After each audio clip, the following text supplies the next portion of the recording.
আসসালামু আলাইকুম।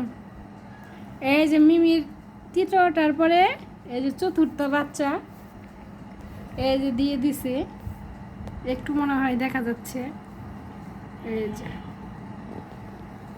বাস্কেটের জন্য একটু অন্ধকারে পড়ছে। এই যে 4 নাম্বার বেবি দিয়ে দিছে অবশেষে, আল্লাহর রহমতে। এই যেটা 4 নাম্বার বেবি, দেখেন পরিষ্কার করে দিতেছে। আমার প্রথম অভিজ্ঞতা, আমি তো মানে বুঝতামই না জিনিসগুলো। আল্লাহর রহমতে 4টা বেবি দিছে, এখন কি জানি আর দিবে নাকি, দেখা যাক আল্লাহ তাআলা কি করে, আল্লাহ ভরসা। দেখেন, দেখছেন ও এত শান্ত, একটু কান্না নাই নাই কি, মানে আমি আশ্চর্য হয়ে গেছি গে। ও যে কান্নাকাটি করতো আমি তো ভয়ই পাইতাম।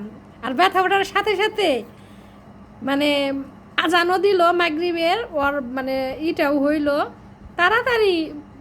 বাচ্চা এসে পড়ছে একটা তাড়াতাড়িভাবে, কতক্ষণের মধ্যেই, এই মনে করেন 1 ঘন্টা হয়ই নাই, 40 মিনিটের মধ্যে মনে করেন এই বাচ্চা 4টা হয়ে গেছে। 40-50 মিনিটের মধ্যেই বাচ্চা আল্লাহর রহমতে 4টা দিয়ে দিছে। আলহামদুলিল্লাহ, শুক্রিয়া আল্লাহর কাছে। এত সুন্দর করে পরিষ্কার করে দিতেছে একবারে, মানে আমার কিছু করতে হয় না, আমি একটু নাকি করে দিছিলাম। আমি তো মানে আমার ভয় করলো, মানে কেমনে কি করবো, ছোট পাবো না, ধরতে একটুই লাগে। দেখা যাক আল্লাহর রহমত কি হয়,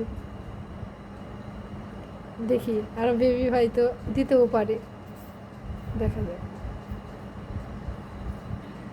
প্রত্যেকটা বাচ্চার সাথেই মনে হয় ফুল আসে, এই ফুলগুলা বেরোর জন্য যে 4 নাম্বার বেবির ফুলের জন্য অপেক্ষা করতেছি। দেখেন, আরে রক্ত, একটা মা হওয়া এত সহজ কথা না, কত কষ্ট ওদের। ওরা তো পশু, মানে বলতে পারে না, অবুঝ।